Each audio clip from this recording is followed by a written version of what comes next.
Good morning to you all. Thank you for joining us for today's African City Food Month webinar titled On the Road to Recovery, Nourishing Our Cities Towards Equitable Recovery.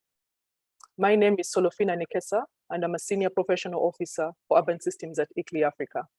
It is my pleasure to welcome you to the second in a series of 4 webinars and workshops for the African City Food Month campaign. And this year's campaign is also titled around today's thematic area on how we can nourish our cities towards equitable recovery. And given the current shocks and stresses that have impacted the food system, and starting from here locally in South Africa, but then to the larger continent, there's no better time to start finding innovative ways, to start discussing innovative ways, to create the platforms to continuously support our cities as they plan to transform the food system. But this time with a key focus around nourishment, but then also equitable development. So before we begin, please be reminded of our webinar protocols. This session is being recorded, and therefore by participating, you are consenting to being recorded. All recordings will be uploaded on the project page after the event, and the key outcomes will be shared with all the registrants of today's workshop. We welcome you to introduce yourself in the chat box with your name and organization or institution that you are representing. We also welcome active discussion in the chat boxes. And in the spirit of African City Food Month, we create a platform for continued engagement and discussion around transforming the African food system. And therefore, we hope to create discourse and conversation around practical actions that can be implemented to support cities and local governments in this drive. And so as we begin, please do feel free, be part of the discussion and the conversation. And we do not promise to create solutions, but to create a space for continuous engagement on how best we can transform the food system. So welcome to the second African City Food Month event.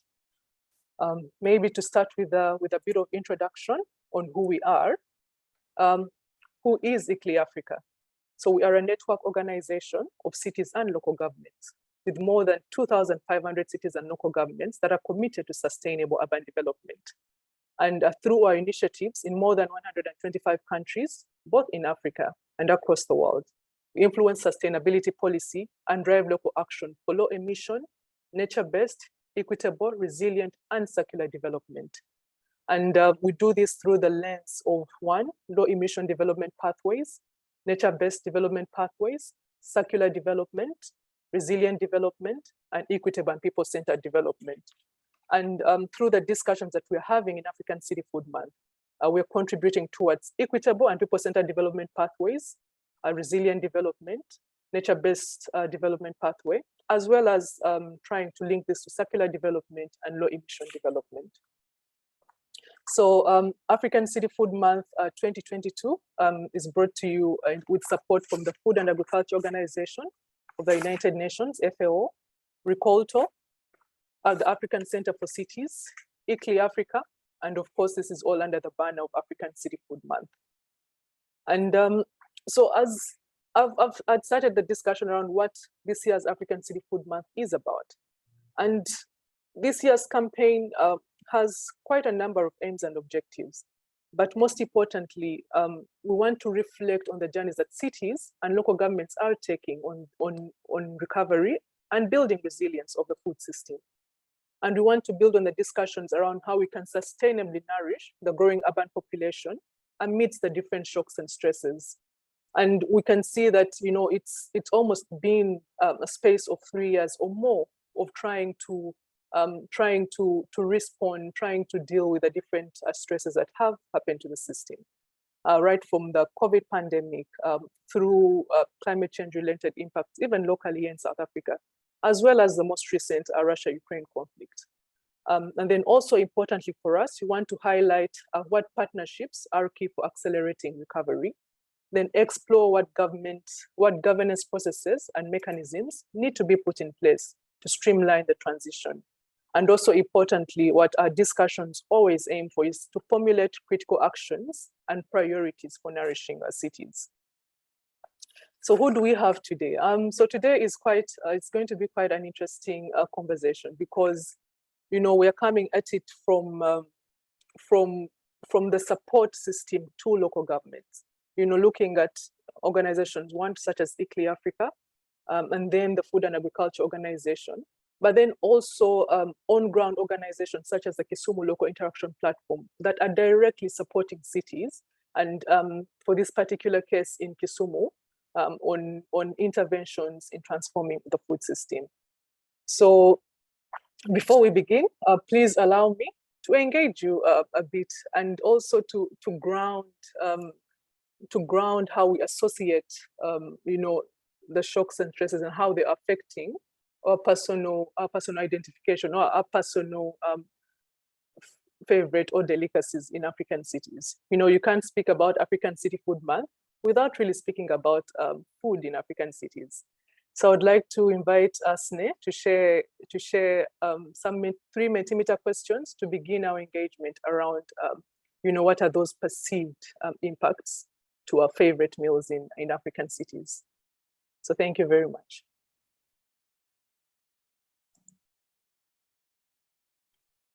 All right, Snare, please share the link. The link has been shared on our Mentimeter. Please do follow the link, and then do provide some responses to this, and then we'll head into our speakers for the day. Thank you very much.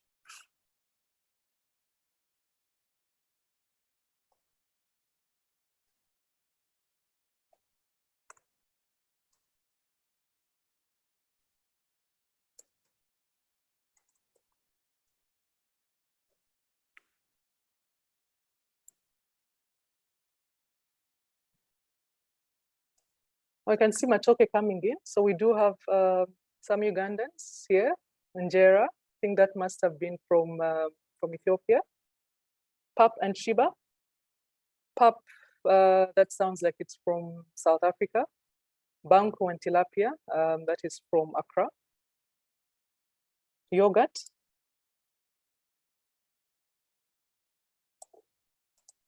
Any other additions? Ugali and roast meat, that's nyama choma and vegetables. That sounds like it's coming in from Kenya. Fresh seafood, that could be anywhere from some of the coastal cities in Africa. Then we do have rice and fish. Sweet potatoes, that is interesting. That could be from either Zimbabwe or from Uganda as well. Shisanyama pap, that sounds like South African.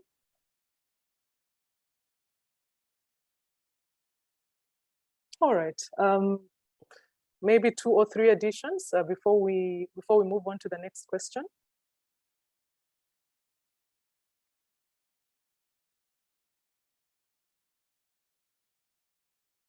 Okay, and so the next question is just asking us to think about the choices that we make, and then relating it to some of the impacts that have affected access to food. You know, these are, and they're wide. I don't want to preempt some of the responses, but I would like to hear what you think about this. You know, what do you think may hinder the continued access to this particular food in the different African cities?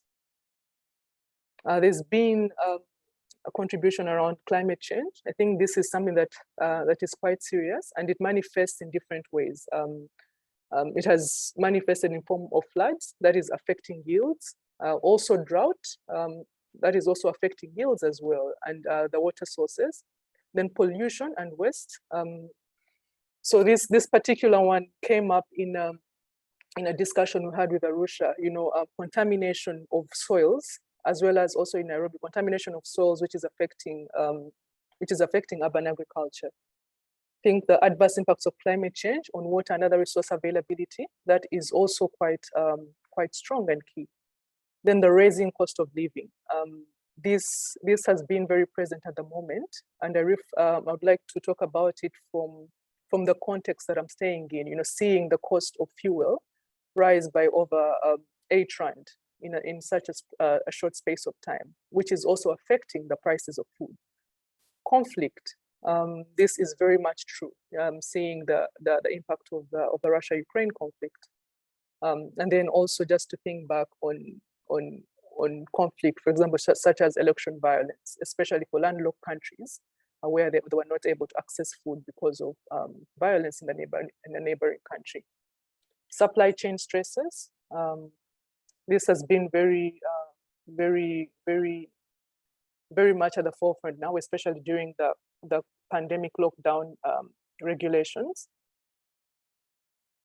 Maybe two or more before we continue. Urbanization, biodiversity loss. I think this is also something that we are seeing manifesting, and in one way or another, it's linked with the rates of urbanization, especially in African cities, and it's uncontrolled urbanization that's happening. All right. Thank you very much for your contributions. And at this juncture, I would like us to get into the discussion, and with the same spirit of sharing and openness in the survey, I would like to invite you to engage with our speakers, to ask questions, to discuss with us as we go into the session. I would like to invite the Regional Director for ICLEI Africa, Ms. Kobe Brandt, to really set the scene for us in terms of what do we mean when we're looking at shocks and stresses for us that are affecting our cities, but then in terms of how can we start thinking about equitably rebuilding and transforming our food system. Over to you, Kobe.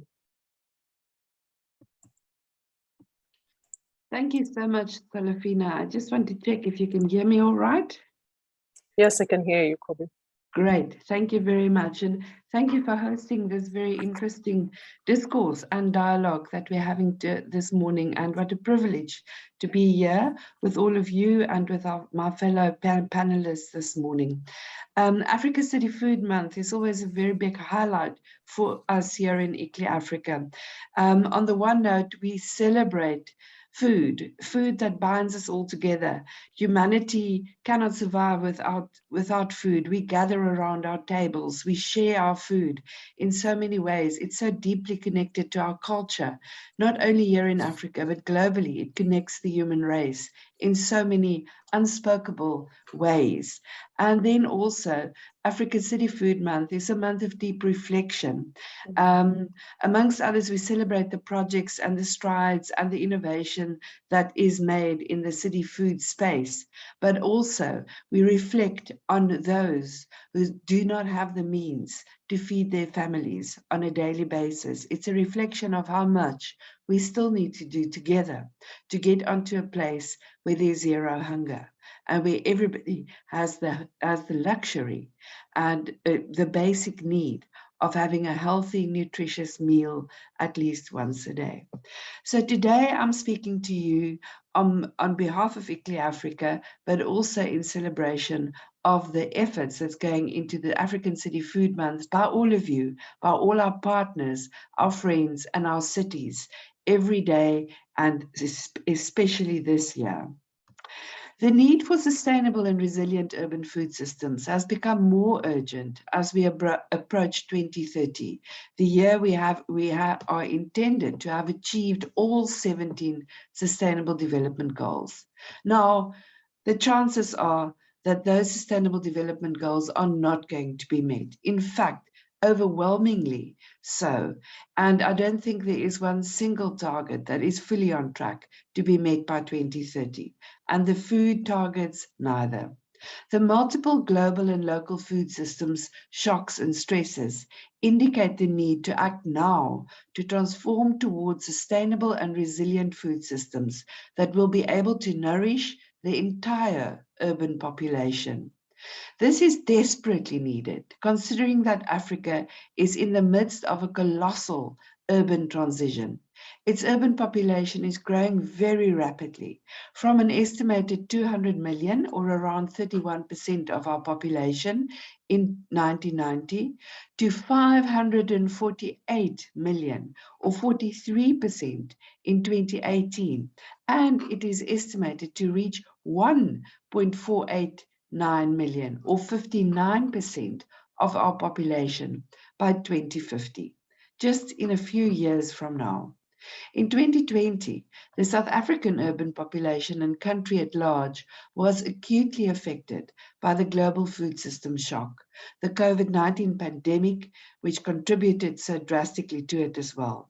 According to Statistics South Africa 2020, almost a quarter, 23.6% of South Africans were affected by moderate to severe food insecurity, and about 15% experienced severe food insecurity as a result of COVID-19, on top of the 23.6%. Shortly after COVID-19 in 2021, the South African food system was disturbed once again by civil unrest in two economic hubs, our heartlands, our economic heartlands of KwaZulu-Natal and Gauteng province. This food system shock made the food system challenges even more apparent and more intense. The total cost of the damage across both provinces amounted to an estimated 25 billion rands, with essential food systems infrastructure being completely destroyed in many instances. Additionally, the floods that were experienced in KwaZulu-Natal, the same province in South Africa, resulted in the destruction of road and other infrastructure, restricting the movement of goods and thus negatively affecting our supply chains of food.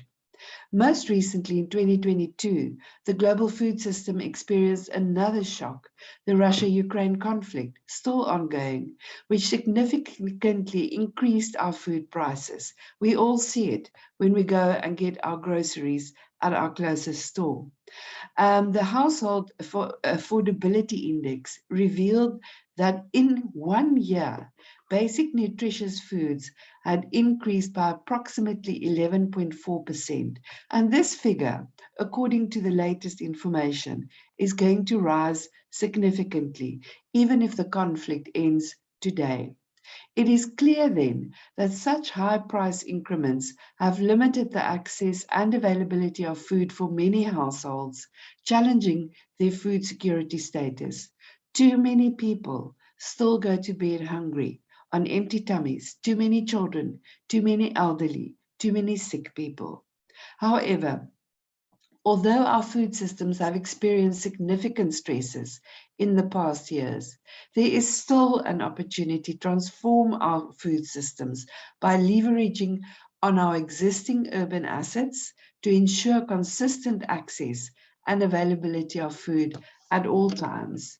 In 2021, Africa, in partnership with FAO, convened independent food dialogues with over 1,000 people from more than 26 cities around the world, where the most important drivers of urban food system change were identified.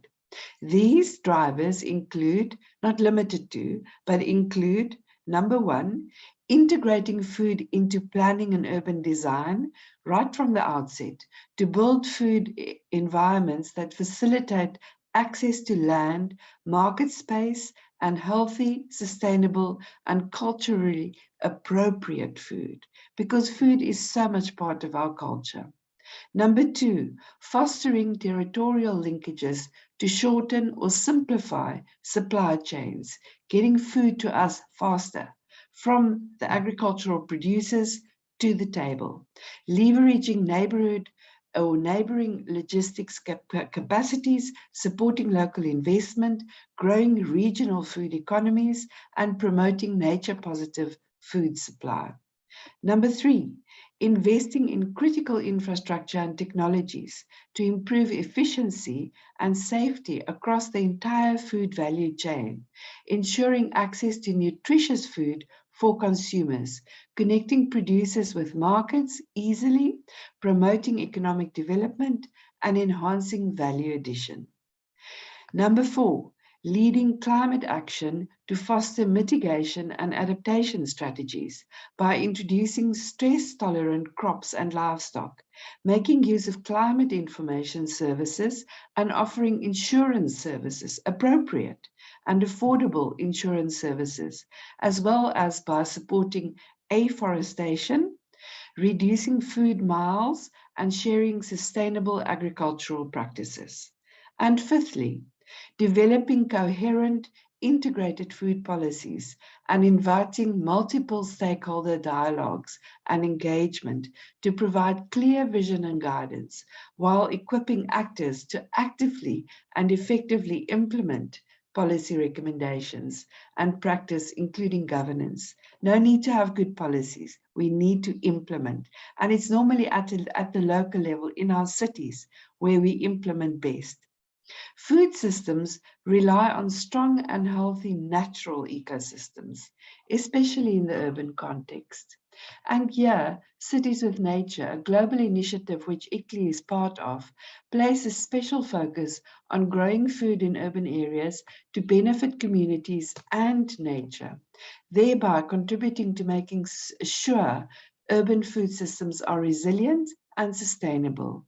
It provides a platform for insight, learning opportunities, and support for local governments and food system stakeholders who are interested in shaping sustainable, nutritious, and inclusive food systems in harmony with nature and within our planetary boundaries.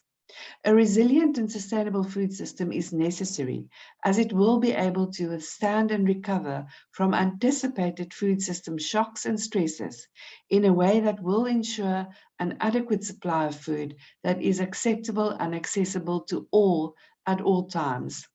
If we just look at the waste, food waste on a daily basis, we know, FAO and other scientists tell us, we know that hunger will be a thing of the past.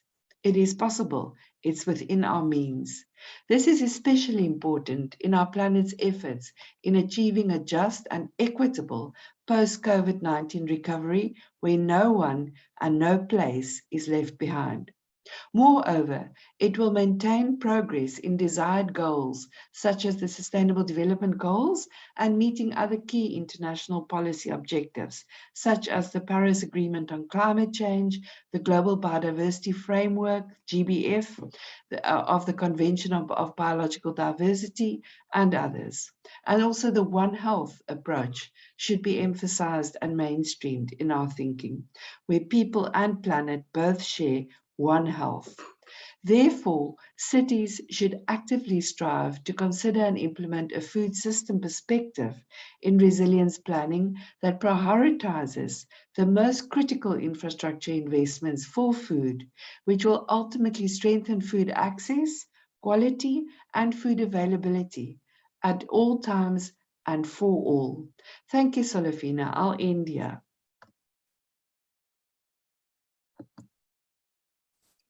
Thank you so much, Kobe, for that opening note. And importantly, I think just reflecting on the significance of this platform from what you've just shared is, creating coherent and integrated food policies. And this stream from very inclusive processes.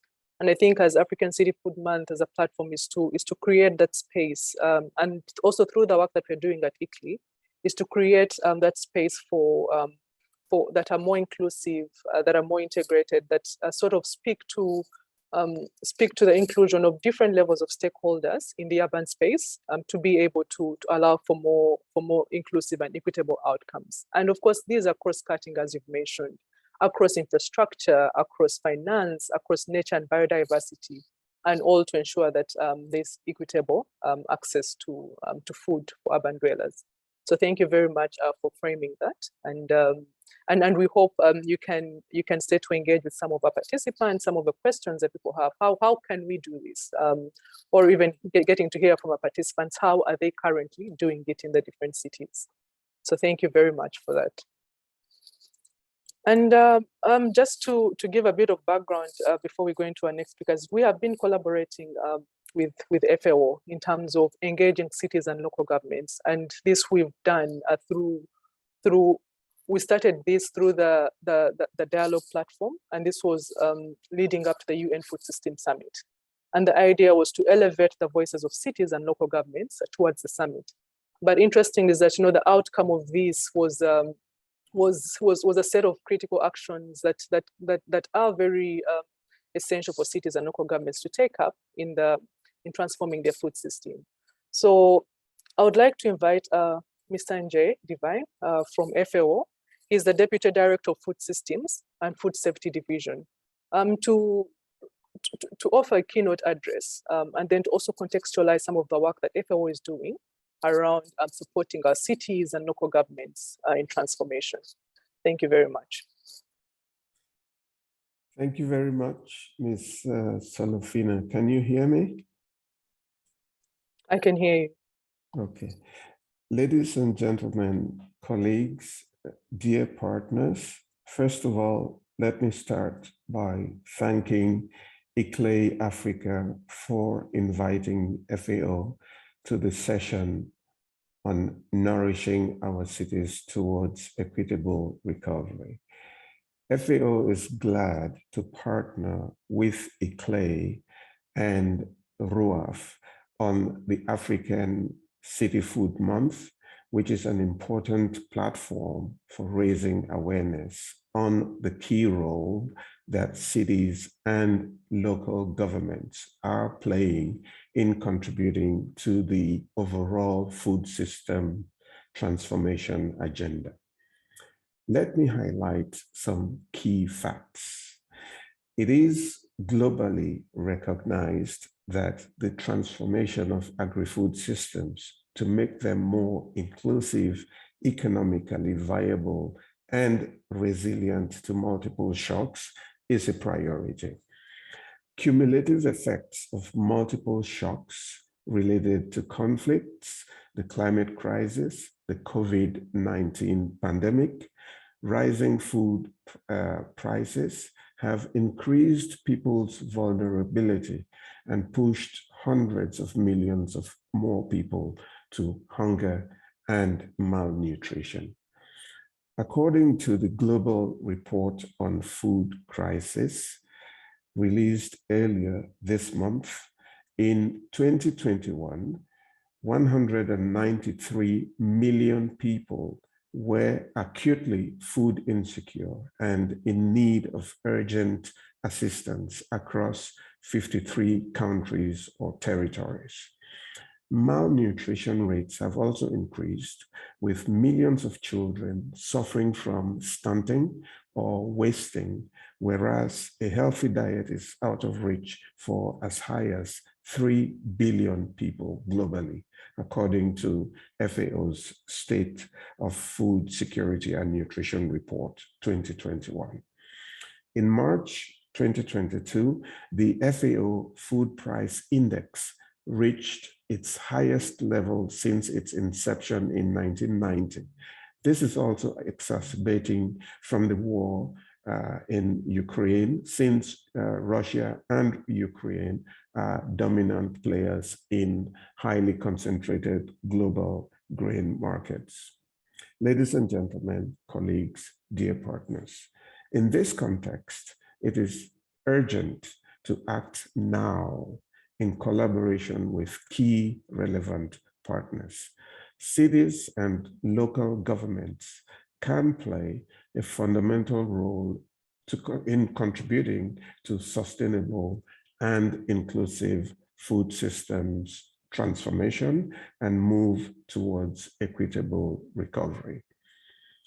The Food and Agriculture Organization of the United Nations, FAO, together with our partners, has been advocating on the importance of urban areas and the role of local governments in the transformation of food systems.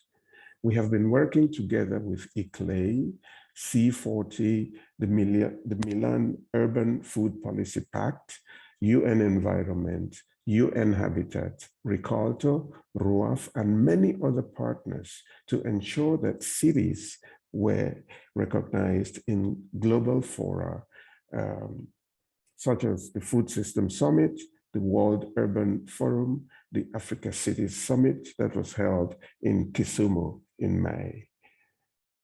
A major outcome of the UN Food Systems Summit was the emergence of an Urban Food Systems Coalition, which is a coalition of stakeholders that aims at supporting countries and localities in promoting a sustainable urban food systems agenda. At this point, 22 partners constitute the core of this coalition, and I call upon each one of the participants here to be informed about this coalition and to become an active participant to ensure that the global coalition can support the urban food systems agenda in Africa and beyond. In relation to the African context, we need to highlight that Africa is the fastest urbanizing region in the world. Currently, 472 million people live in African cities, and this number is expected to grow to 810 million people by the year 2035 and to double by the year 2050. As cities grow, urban food demand will shape national food systems in Africa. For example, food consumption per inhabitant is higher in urban than in rural areas. In urban areas, food is quite often consumed outside homes, and there is usually an increased consumption of processed food rich in sugar, fat, and salt, which has implications on overweight and obesity and on the spread of non-communicable food-related diseases. This affects the entire national and global food systems transformation. Therefore, my first message is that if we want to accelerate food systems transformation at national level, we need to engage cities and local governments. Local action for sustainable food systems transformation is key to the success in transforming food systems at all levels. Therefore, local governments and urban administrations can be the first port of call for action on sustainable food systems. The question is, what needs to change at global, national, and city levels to ensure that cities and local governments effectively contribute to accelerate the food systems transformation? Indeed, policy coherence at urban, territorial, and national levels is fundamental to build the enabling environment for cities and local governments to act properly. A link between food systems at national and local/urban levels starts from a fundamental institutional articulation at national level with reverberation at city and local levels. In many countries, managing food systems is a task that is entrusted to the Ministry of Agriculture and the related ministries dealing with food, livestock, fisheries, and aquaculture, and so on. Therefore, we are already running into an institutional vacuum whereby linking urban food systems is nobody's business. The same may occur at the level of the urban administrations. Food systems issues are separate portfolios than, for example, the environmental, health, and infrastructure dimensions. Therefore, my second key message is that it is fundamental to identify place-based institutional mechanisms to close such institutional gaps if we want the so much coveted policy and program coherence across levels of governments. FAO, in collaboration with Equitable, is in the process to work closely with a few countries to identify mechanisms and possible entry points for bridging this national to local food governance gap. Moreover, the Global Urban Food Systems Coalition is putting the importance of vertical urban food systems integration at the center of its work. Promoting the establishment of national food systems networks of cities and local governments can be fundamental for, firstly, building a common understanding on food systems, information sharing, and exchange of experiences. Secondly, fostering the establishment of food systems links and agreements. Thirdly, co-creating place-based strategies and policies beyond administrative boundaries. Fourthly, bridging local national policy and governance gaps.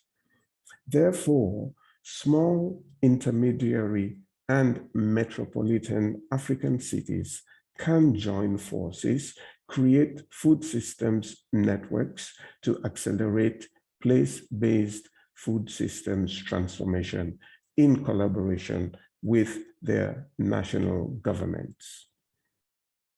Another key challenge is to move from sectorial approaches to a systemic approach, going beyond sectorial and professional boundaries and exploring the horizontal integration. For example, interconnection between food systems and other systems, such as the health system or the infrastructure and energy systems. Ladies and gentlemen, distinguished participants, partners. Therefore, my third message I want to highlight the importance of horizontal integration. At city level, there is a need for inclusive governance mechanisms, both at urban and territorial levels, which promote a meaningful and inclusive engagement of local authorities and stakeholders in promoting food systems transformation. These mechanisms are recognized as fundamental and could also be nationally connected in order to bridge the national to local food governance gap. FAO, together with ICLEI and other partners, is continuing supporting various African cities with special emphasis on small and intermediary cities, on mainstreaming food systems in local governance and planning, including the establishment of food governance mechanisms. We are supporting cities in Senegal, in Mozambique, in Kenya, Rwanda, Tanzania, Tunisia, and many other countries. The food governance and mechanisms, the food governance mechanisms was recently institutionalized in Bambilor in Senegal, while the food systems strategy has been endorsed by the Nairobi City County in Kenya. FAO is increasingly prioritizing urban food systems in its agenda. In 2019, FAO launched the framework of the Urban Food Agenda. The Urban Food Agenda constitutes the overall framework for FAO and its partners to support cities in integrating food systems in their policy, plans, and actions. Secondly, in 2020, FAO's Director General launched the FAO Green Cities Initiative, which includes action in support of the Urban Food Agenda and aims at supporting local governments on improving the urban environment through the promotion of green spaces and sustainable agriculture and food systems. In 2021, FAO launched its strategic framework 2022 to 2031, which includes urban food systems as one of the 20 program priority areas. However, despite all of the increasing efforts from FAO, its partners, and various cities on integrating food systems in their policy planning and actions, cities are not adequately supported and recognized as key players in the food systems transformation, and the policy space of local governments is, in most cases, limited. Our experience with the Africa Cities Summit, which concluded in May of this year, is that food does not resonate as much as it should in the strategies of decentralization of power to local governments. During the AfriCities Summit, there was a relevant debate around the importance of urban food systems. FAO organized a high-level session on feeding intermediary cities in partnership with city networks, civil society organization. However, the final declaration of the AfriCities Summit does not mention food. Dear partners, colleagues, ladies and gentlemen, therefore, on the basis of the foregoing presentation, my last point is that we all need to continue joining forces at regional and at all levels to foster coalition and ensure that the power of alliances is utilized for fostering the creation of the enabling environment for cities and local governments to act at all levels and in order to move towards an equitable recovery. FAO will be extremely pleased to continue strengthening our collaboration with ICLEI Africa and all other partners. I thank you very much for your attention.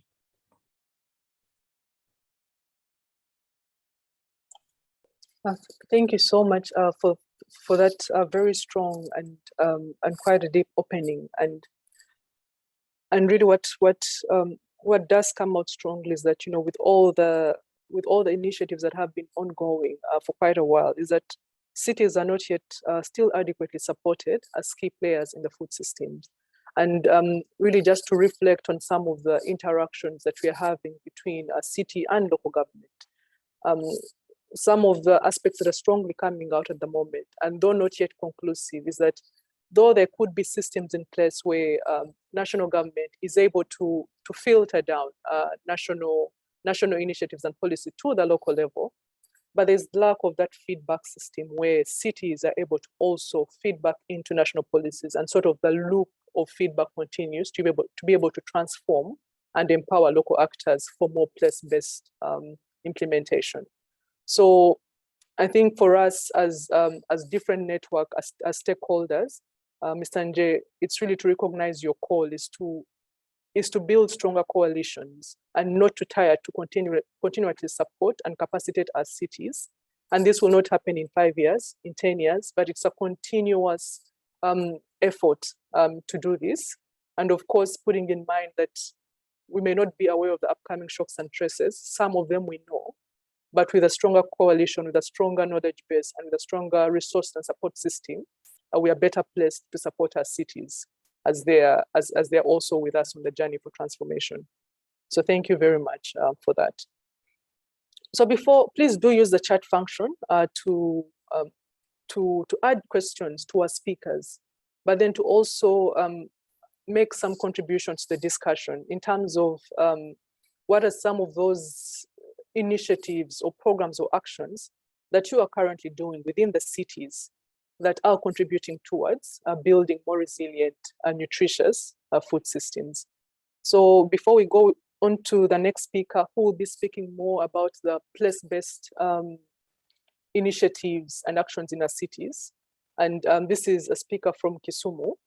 And really, being that it was the city that hosted the AfriCity Summit, it's good to know what are some of those place-based initiatives that are happening within the city that are really contributing towards this drive for transformation. So before we go there, I would like to invite you to respond to one last question over the Mentimeter. And this is regarding the actions or some of the initiatives that you are currently doing with cities or for cities that, whose aim is to really drive that transformation, to drive equitable food systems. So thank you very much.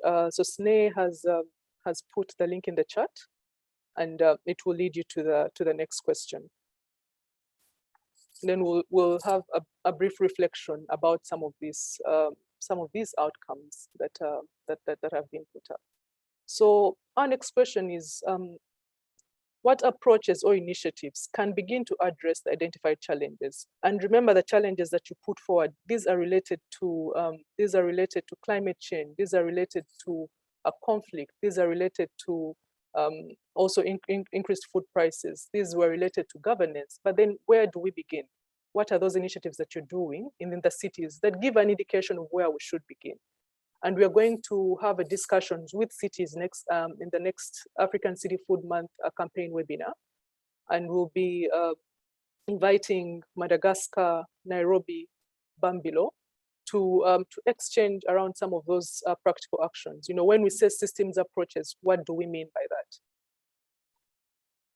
When we say multi-level governance, what do we mean by that? What is that? How can that be practically taken up? When we say, for example, more engagement between local and national government, but also between implementing organization, funders, and partners, I think that is, what are some of those platforms that can allow for that? Do we have any contributions of some of these platforms that you are currently on that are doing this work in the cities? There is also something around strengthening infrastructure connectivity, so faster transport of food and stable markets, and then conditions for storage. There's also contributions in the chat. The city of Cape Town is prioritizing urban development over food production within the city. So we need to begin at enforcing already existing policies that protect urban food production. And I think Kobe did mention the issue around starting with implementation and enforcing of some of the regulations that we have. So putting in place those systems that allow for that. So multi-stakeholder city food councils, what do these look like? What does a multi-stakeholder, who should be in a multi-stakeholder platform?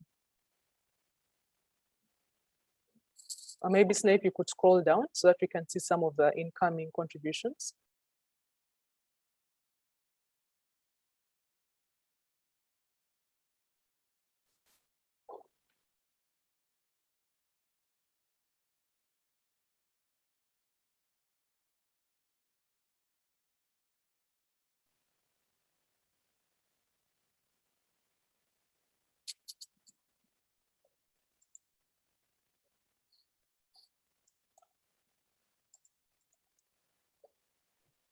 Please give me a second, Solo. It's not allowing me to at the moment. Sure.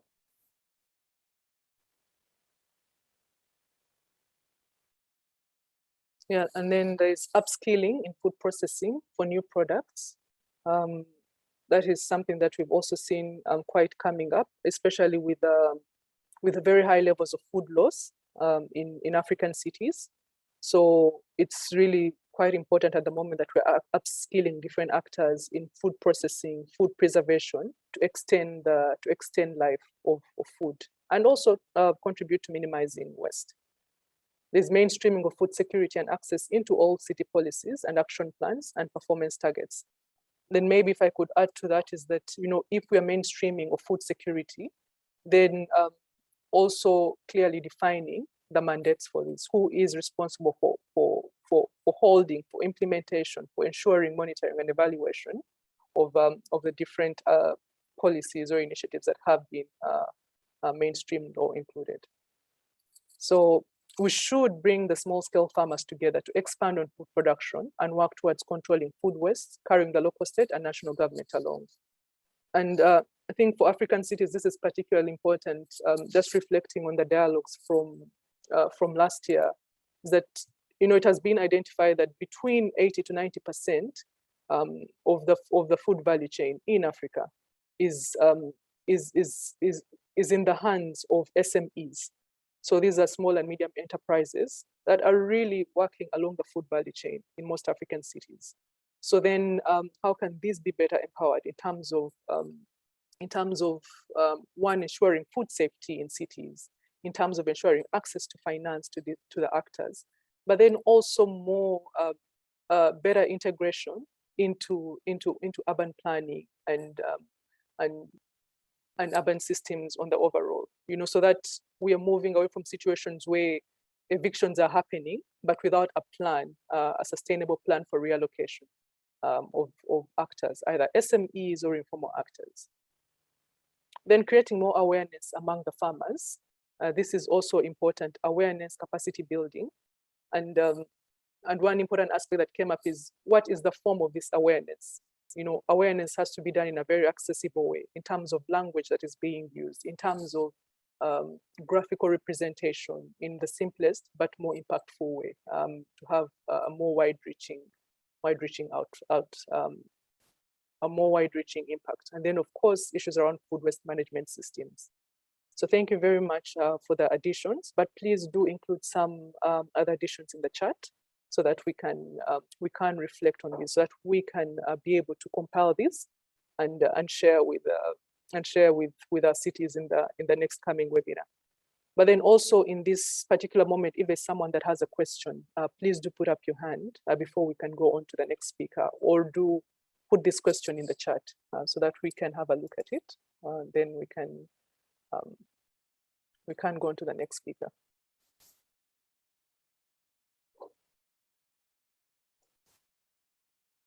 Do you have any questions, any contributions on the points that you have raised in the Mentimeter? Please raise your hand if you do.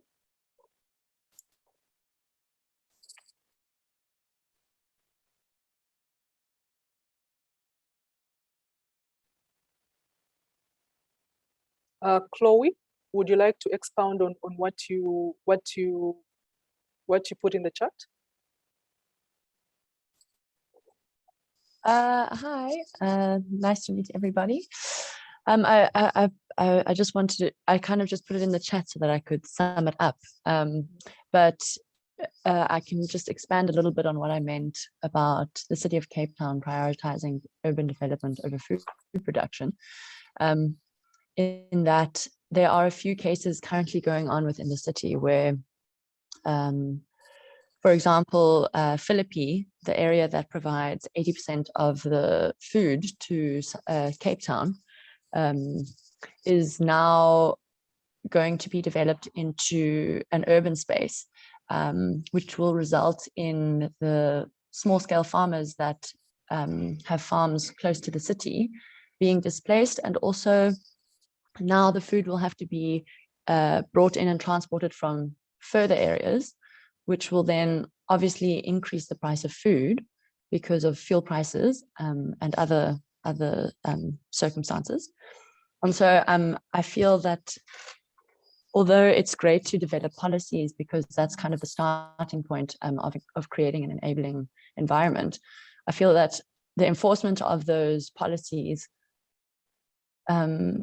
is probably of equal importance to developing the policies, because there's only so much you can do on paper when the enforcement of those policies are not actually happening, and then creating further gaps in the food system and creating more difficulties to deal with. So that's kind of what I was talking to.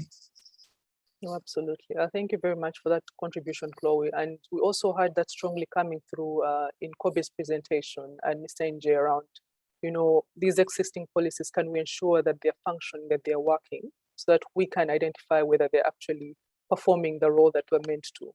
And then also continuously reviewing policies according to the situation at hand to be able to address existing challenges. Also from, I can see some contribution in the chat from Humuzi Skati that is around the urban food system informal facilities are dominated by women. So there should be a gender consideration, especially when we are looking at formal versus informal. And I think that is also linking to an earlier contribution, saying that SMEs and informal activities are dominating the food value chain. But then as urban practitioners, are we creating the spaces and the enabling environment for these to thrive, even if it's in creating, more waste or more integrated waste management policies, or more planning, better planning to allocate spaces, and not just spaces at the back of the city, but spaces that are economically viable to do trade. So that is also noted. So I think we've started speaking to some of the place-based initiatives that are happening. I also see one from Judith.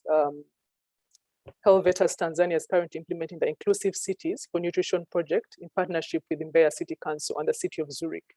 And this is around strengthening the urban food system and focusing on food environment and food governance. So as we're going into now more of the place-based innovations in cities, I would like to invite Mr. Alfredo Tom from the Kisumu Local Interaction Platform. We've been collaborating with CLIP around different initiatives in Kisumu City. One, creating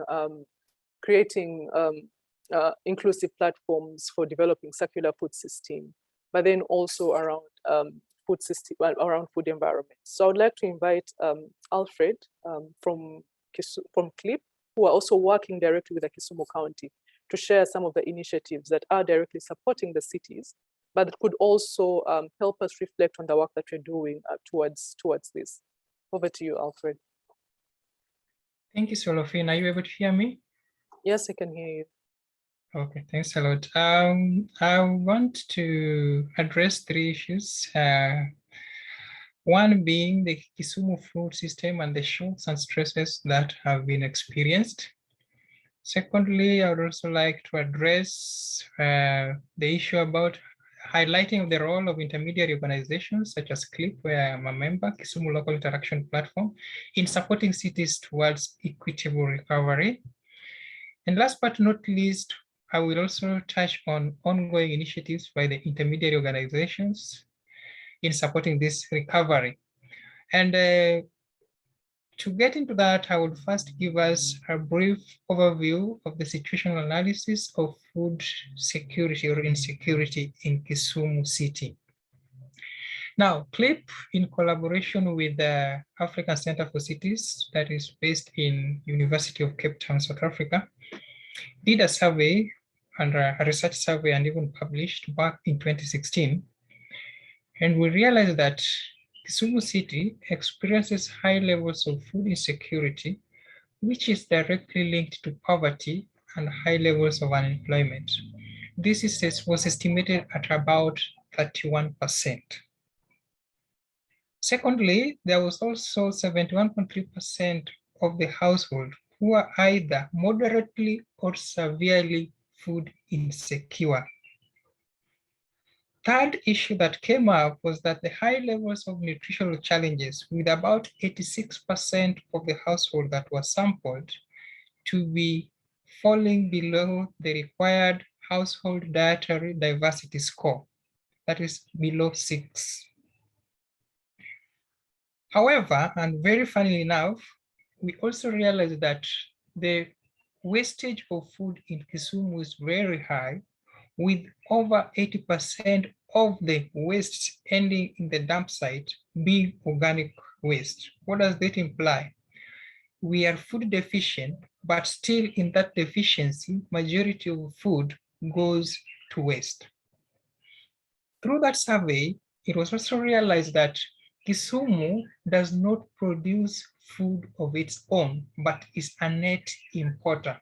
In fact, the name Kisumu is coined from a Luo word meaning Kisuma, which meant a meeting point where people could meet and exchange goods and services through barter trade. And especially these were food commodities from the neighboring communities. So Kisumu is first a net importer. Two, the fact that it's a net importer does not make it even being able to be responsible to handle well the food it has. Majority of this food goes to waste, and therefore it leaves the society being food insecure. Poverty is also a major contributor to this factor.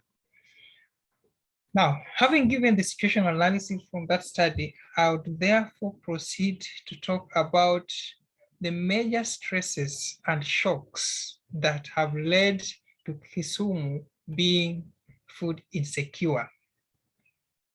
I will mention them, but not in order of hierarchy of importance, but I will just mention them and briefly elaborate on what I mean. One of them is the land use stress. As we all know, with all urban setups, as a city grows, there is need for land for construction of infrastructure, being roads, construction of houses to accommodate the rapid growth of population.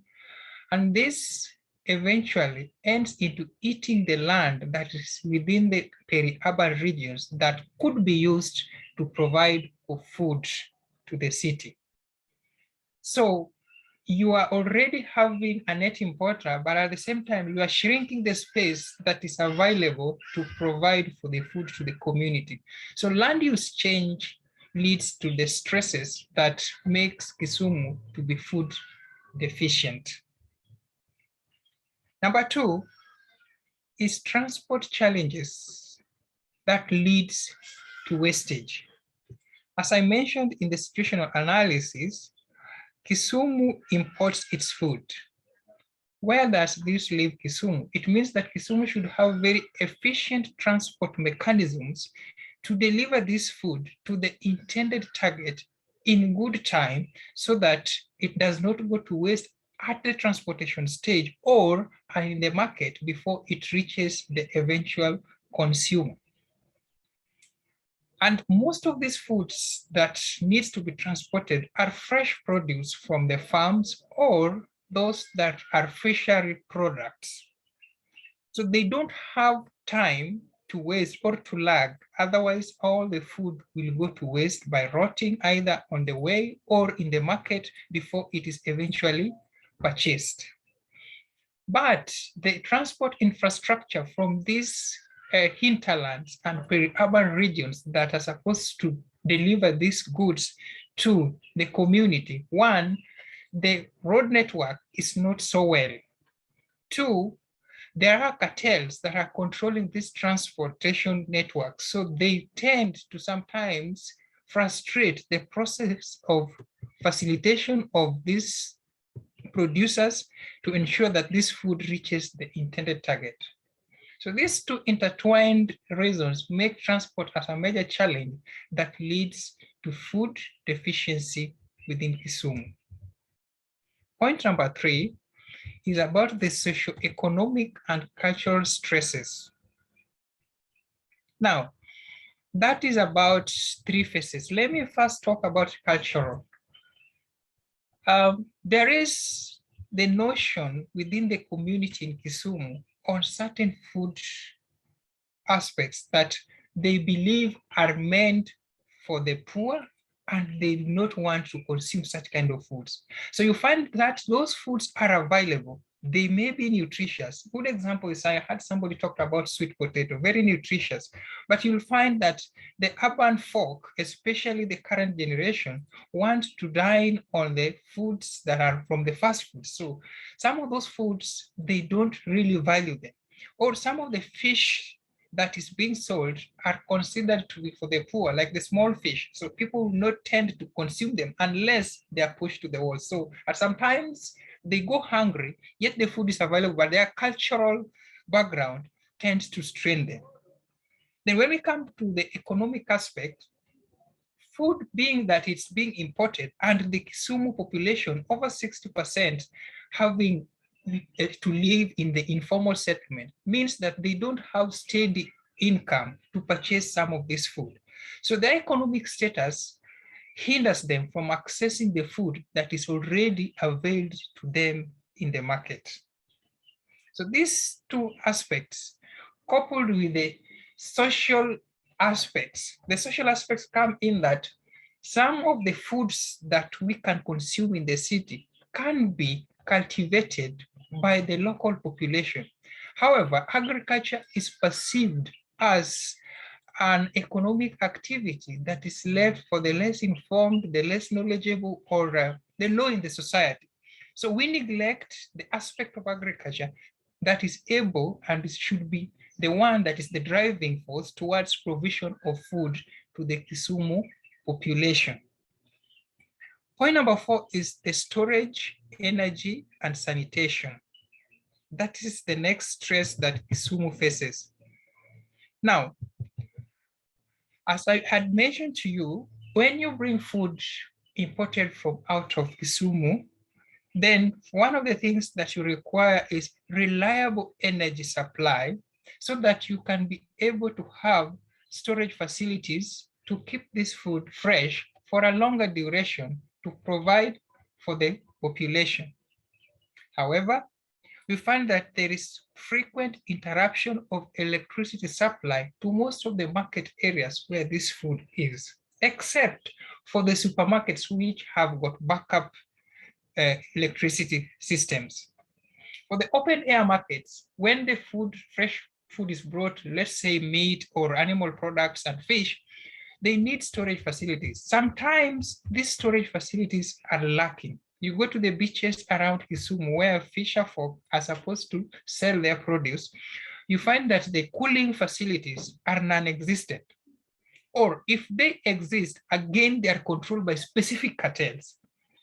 And other than being controlled by specific cartels, there is also the challenge of power interruption. So sometimes it's lacking, so that means the food will go bad. Or it is there, but there are specific people that controls its usage. Or it is there, but the power interruptions does not make it to be utilized fully. So this again contributes to food going bad before it reaches the intended beneficiaries.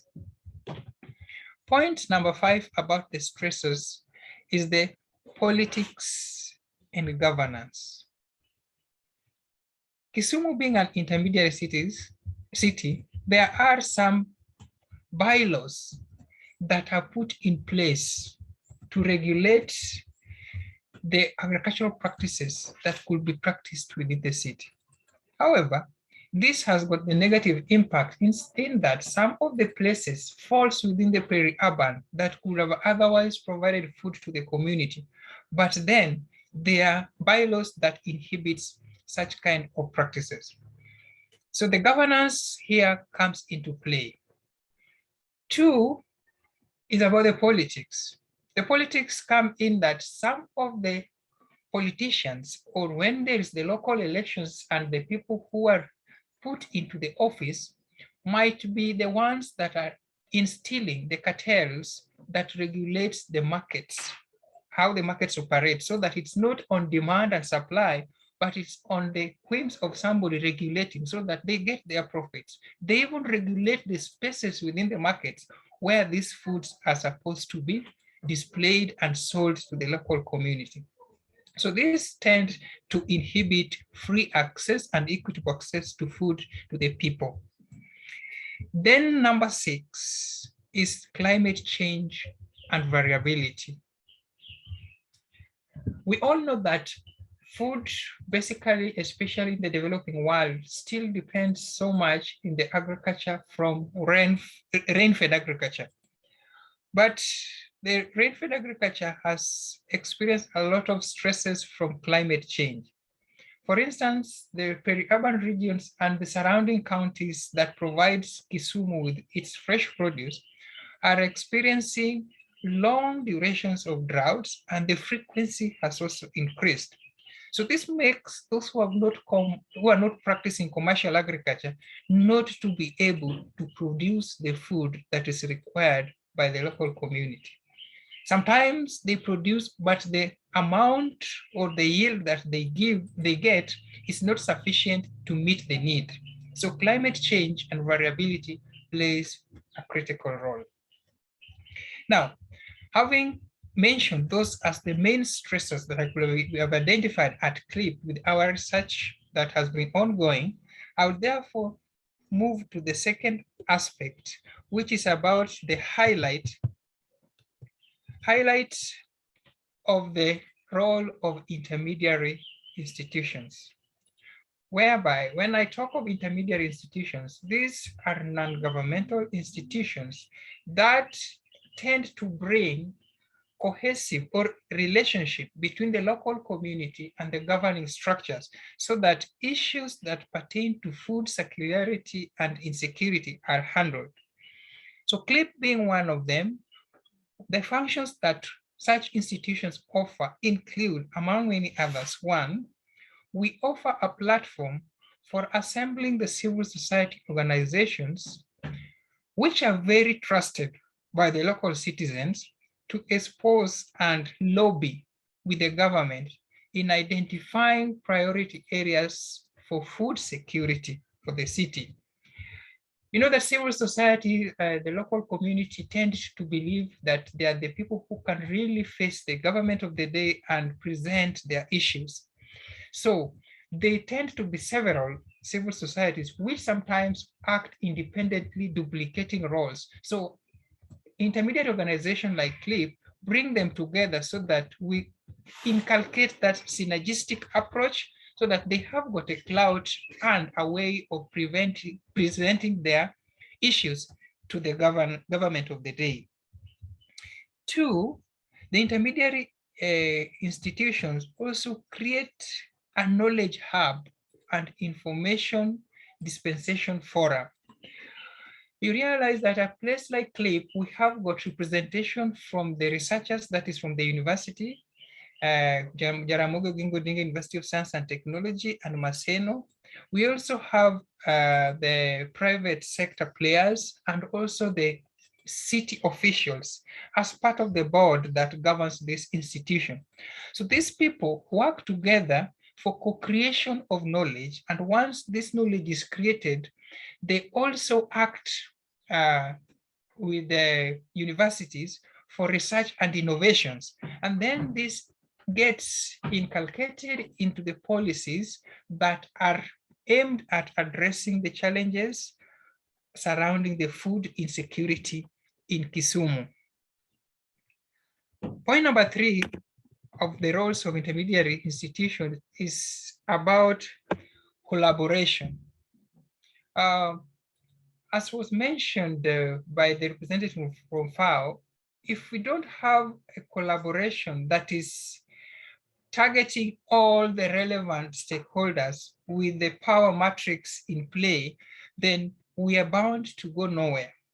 So a platform like CLIP offers opportunity that we are able to now interact even with the authority, because the county government is represented, so that any of the processes that takes place are owned from the initial stages, that is the conception, to ensure that there's always cohesive work throughout and that they own the entire process for ease of implementation.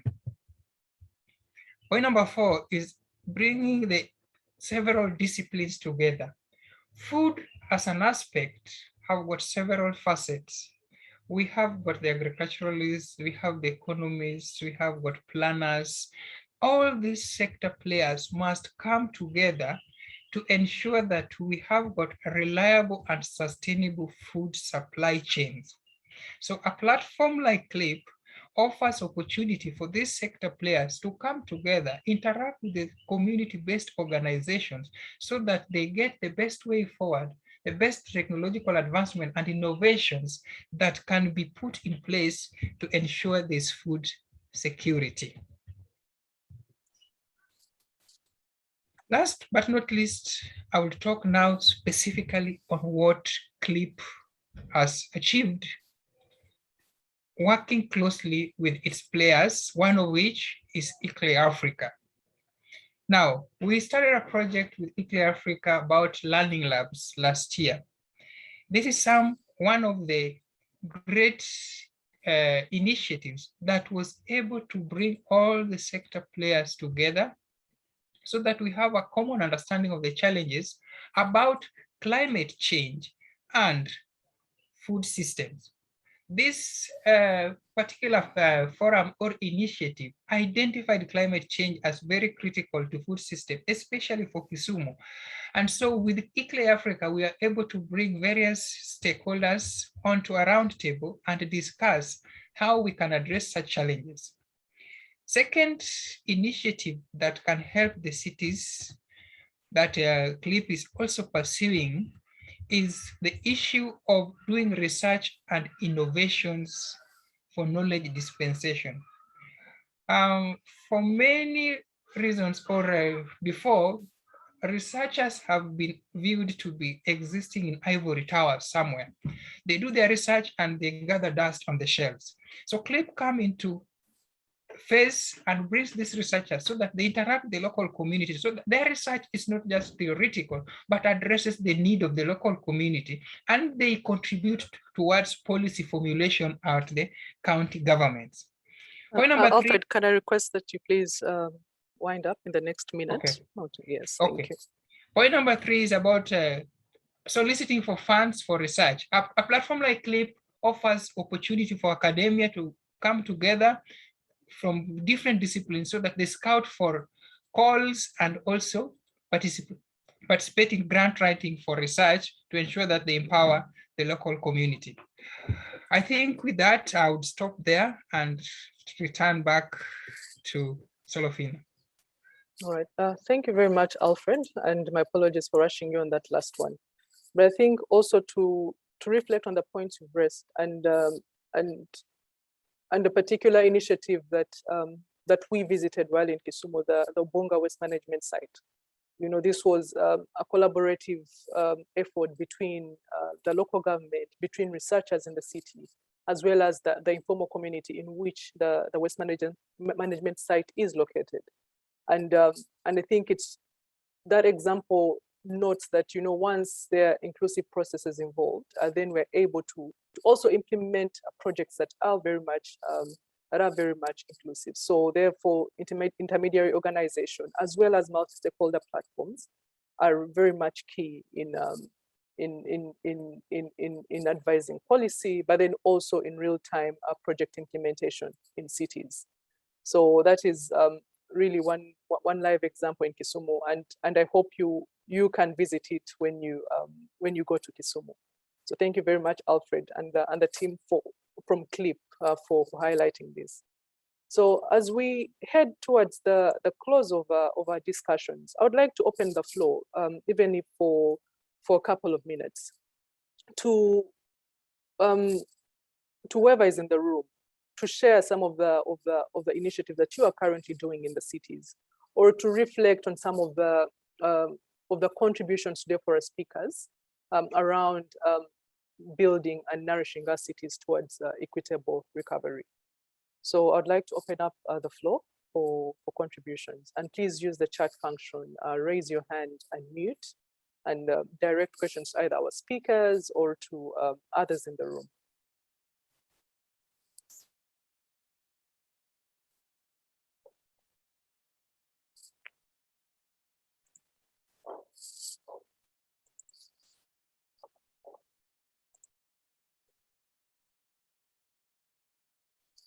Chloe, back to you. Thank you so much. I just want to, I have already stated it in the chat, so I'm sure everybody's already seen, but just a point that I don't think has been brought up today yet in the discussions is looking at energy low solutions in urban design for creating food security. And I just feel that a lot of the time in our sustainability discussions, we're always looking toward, you know, providing more reliable forms of energy to provide this access point or to kind of bridge the gaps, which is, I think, very necessary. But I think that a lot of the time people look past solutions that might be faster because it might seem, you know, not futuristic enough or something. I'm not quite sure what the reasons are. And so like, I just like to maybe point out that, you know, there are incredible minds and incredible designs that exist, that have existed for centuries, that could be enhanced by architects and engineers, where we could build spaces that are energy low, that provide cool storage, you know, and that's not relying on energy to cool things down, but just relying on clever design, really, of buildings and spaces and storage facilities. And so just to open that up as a thought process for people to think about. Yeah, thank you. No, absolutely. And passive design has been also quite key, especially it's quite key in sort of addressing energy challenges, or in looking at energy conservation in cities. Maybe do you have an idea of other low energy solutions that you're referring to? Sorry, I didn't hear what you said about what design? Passive design. Passive design. Yes, as one of the ways that we can approach, for example, our buildings and cities. Yes, especially in the tropical settings, that can enhance more suitable solutions for, you know, I mean, for food to not easily go, to not easily decay, among others. Yes. Okay. Well, I'm not sure what passive design is. I'll have to look at that. So I'll do a little bit of research after this. Thank you for that. I'm more thinking about architecture from very hot areas, like, and when I say architecture, I mean old, ancient architecture, very hot areas like Turkey and the Middle East and Northern Africa, where just the shapes of the buildings and the ways that they've layered spaces creates cold trapping, essentially, is what, and like movement of hot air upward. And it's very, very smart, and it's very, very effective. Another simple concept, something that I happened upon when I was in Limpopo, was baobab trees. It's like super simple, and it's there. And some of these baobab trees have grown almost hollow.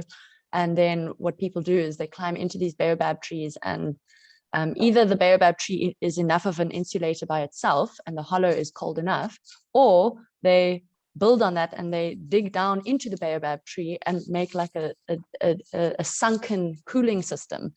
And I mean, that is remarkable. That is like incredible, like to use nature and clever design without energy to create an effective system, you know. And apparently these baobabs were so effective that back in a few hundred years ago, people would store dead bodies in it to stop them from rotting before they could give formal burials. So it's very effective, and these systems exist, and they have, and we just need to look more deeply into them and how we can adjust them slightly to a modern world. And I think that a lot of the time these solutions are kind of looked past because they're, I don't know, primitive or backward, or I'm not sure. But yeah, just to open the concept of looking, not reinventing the wheel, you know? Absolutely. Absolutely. Sorry, the construction, I'm going to mute myself. Sure.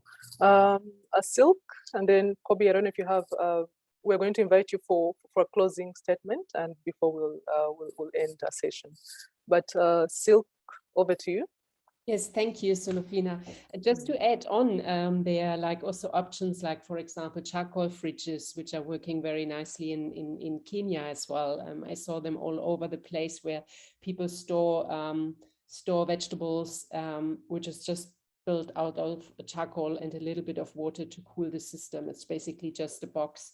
But I just wanted to mention that I think we also need more platforms where we can share stories, successful stories all around Africa, because there's so many amazing things going on in urban food systems.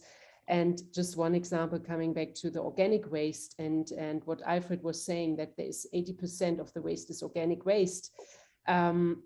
This is quite important, and there are so many nice and really brilliant initiatives of people. For example, there is one guy in Naivasha who is collecting the organic waste from his own community, is making compost out of it, and is giving back that compost to the community to basically grow food. And these examples need to sort of be shared and upscaled and taken up by municipalities. I think that's quite important. That's what I just wanted to mention. Also in highlight of maybe creating business opportunities for urbanites, because the rural people are now so dependent on artificial fertilizer. Artificial fertilizer rises up and they need more organic fertilizer, but they might not have the biomass, but the biomass is in the cities with the organic waste. And I think that's a big option there. Thank you. Absolutely. Thank you very much, especially for highlighting some of these very best initiatives. And I think what's also important is how we can build onto these, integrate them into more scalable as well as more acceptable initiatives at a larger scale in order to have bigger impact. And of course, this has to rely a lot on, you know, the environment in cities that is welcoming to innovation. You know, the policy environment, the governance environment that is welcoming to innovation, but then also scaling up a lot of these initiatives. So thank you very much for that. And maybe also to add is that in response to you, Silk, is that, you know, ICLEI in partnership with, for example, the Africa Circular Economy Network, you know, we've started this process of documenting some of these circular economy initiatives that are taking place in African cities.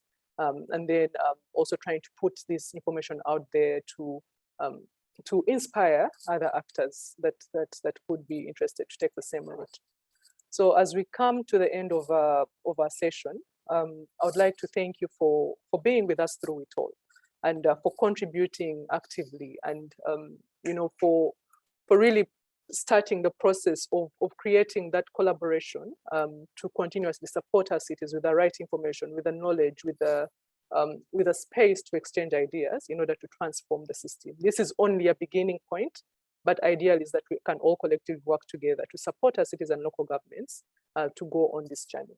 So I'd like to invite one or two closing reflections from our keynote speakers for today. I'd like to invite Mr. Nje Divine from FAO, you know, to give us one or two closing reflections that we can take home with us.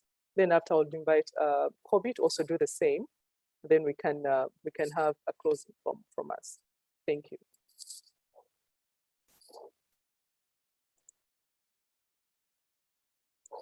Mr. Nje, over to you.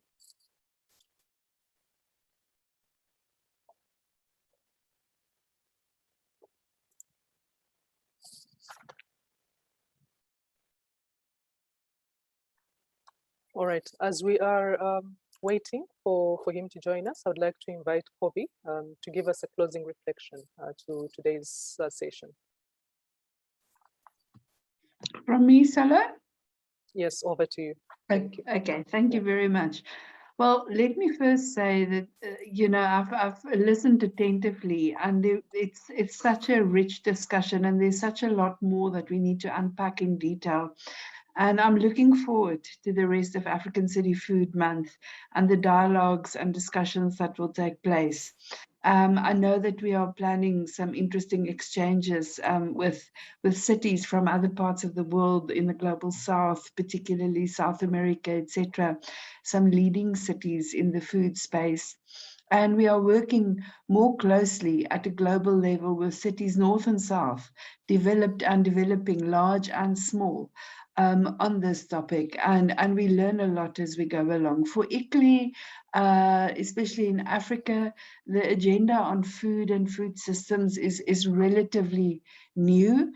It links for us very closely to all our pathways, but specifically also to our people-centered and equitable pathway, the rights-based approaches, but very much also to biodiversity and nature. So as we are reflecting on these things now, we also need to think about how do we implement. And this is the decade of action.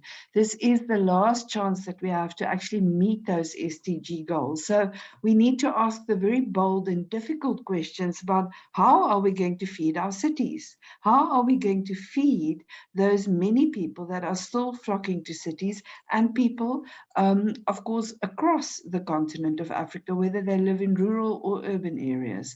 And we need to then, with that, we cannot do that without really tackling the issues of consumption and production. And we really need to look at what is nutritious food? What is the nutritious food of the future going to look like? That calls for, in our view, lifestyle changes. It calls for a more conscious decision about how you engage with food, with what sort of respect and understanding do you nourish your food, yourself and your family with food.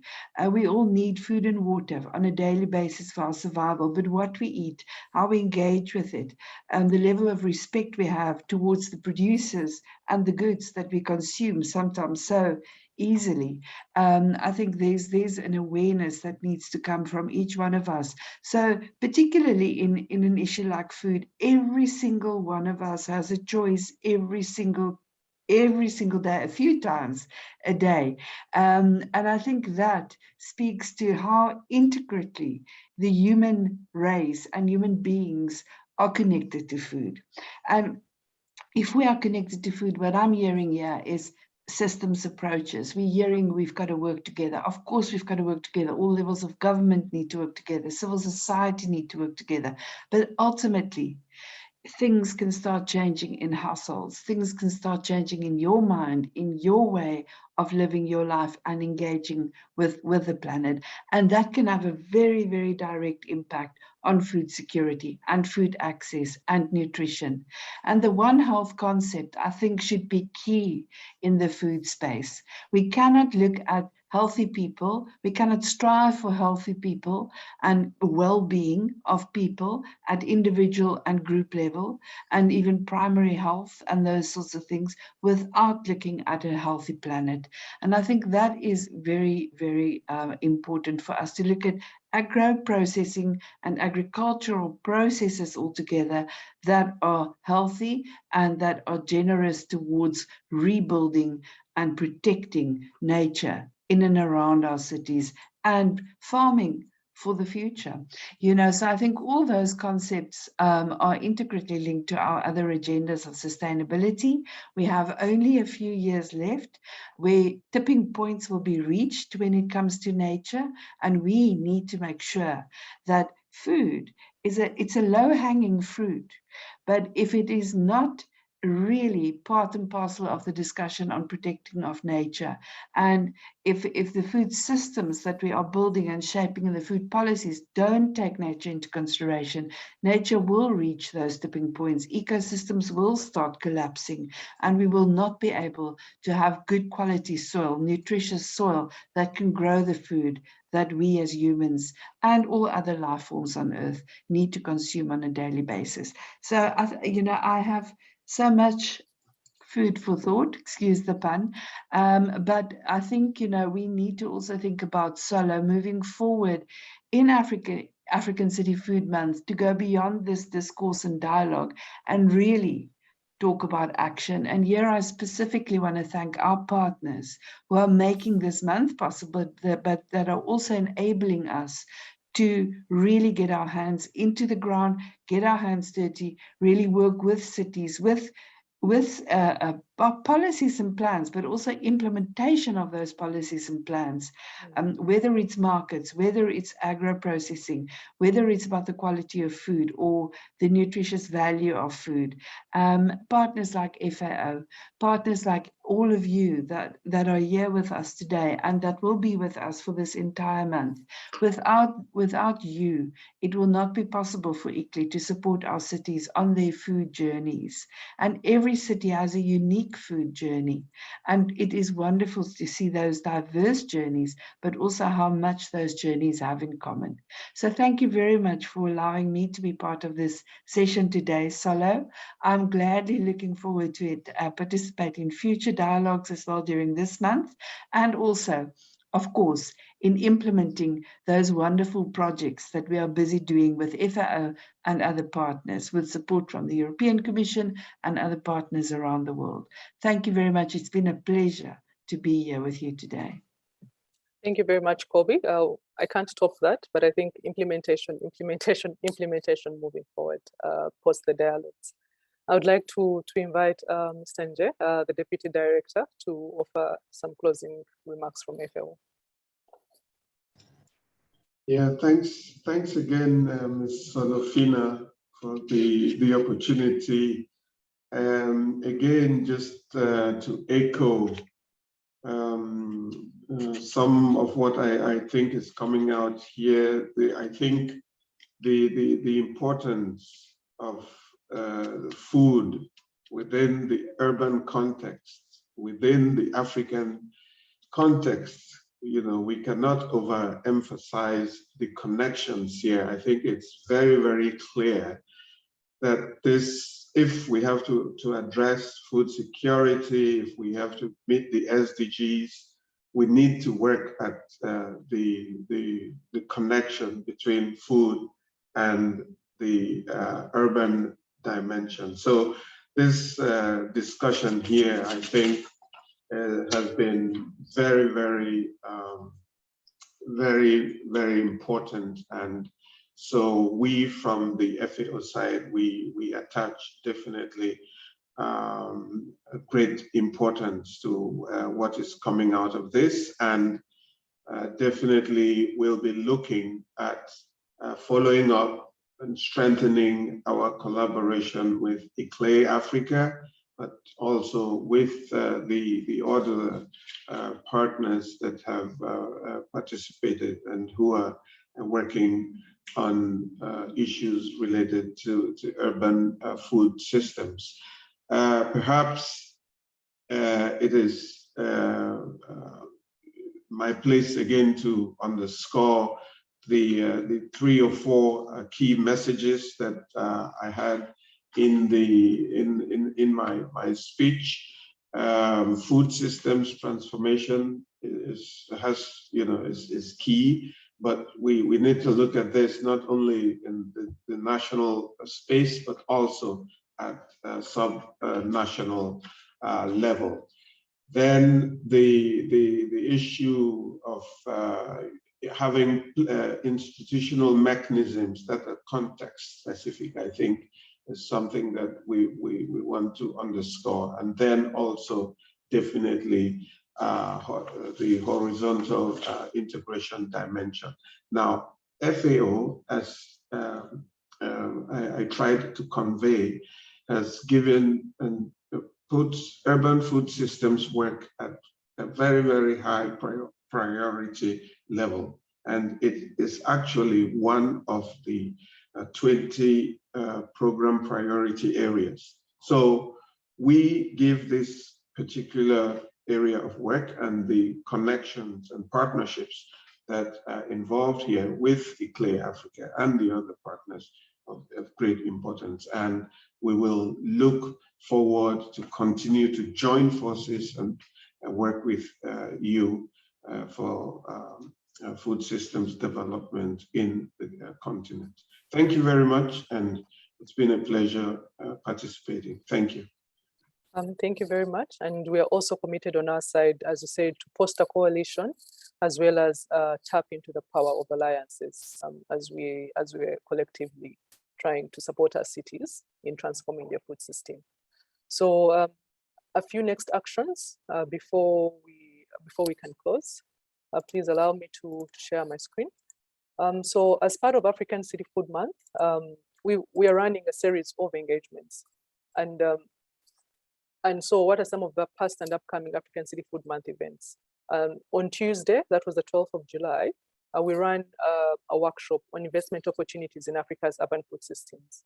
So from this workshop, we'll be able to share 3 investment cases, as well as a policy brief for a policy brief on investment in Africa's urban food system. So today has been looking at the road to recovery, how we can nourish our cities towards equitable recovery. And the focus has been on city practitioners, city networks. What are we doing? What have we identified as some of these shocks and stresses? And how can we support our cities in addressing these? And also helping them to identify what the priorities are for action. So next week we'll have a city-to-city exchange, and this is around streamlining multi-level food system governance between national and local level. And as I noted earlier, we'll have Antananarivo from Madagascar, we'll have Bambilo from Senegal, we'll have Nairobi from Kenya, and Arusha from Tanzania. So these are city officials that will be with us, and they're highlighting the initiatives they're doing within the cities, as well as highlighting their priorities for recovery.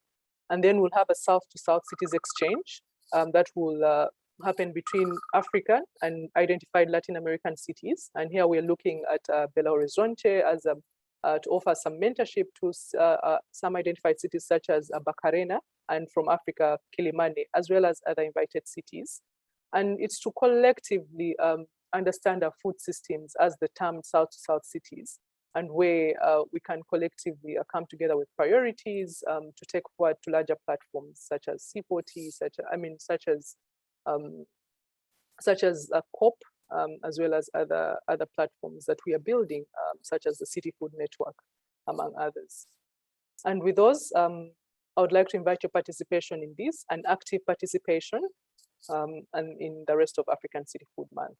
Please reach out to us with questions, with additions, with inquiries, and also join our campaign on the African City Food Month webpage. So thank you very much. And with these remarks, I would like to close our engagement, and thank you for joining us, and invite you to join us again. Thanks.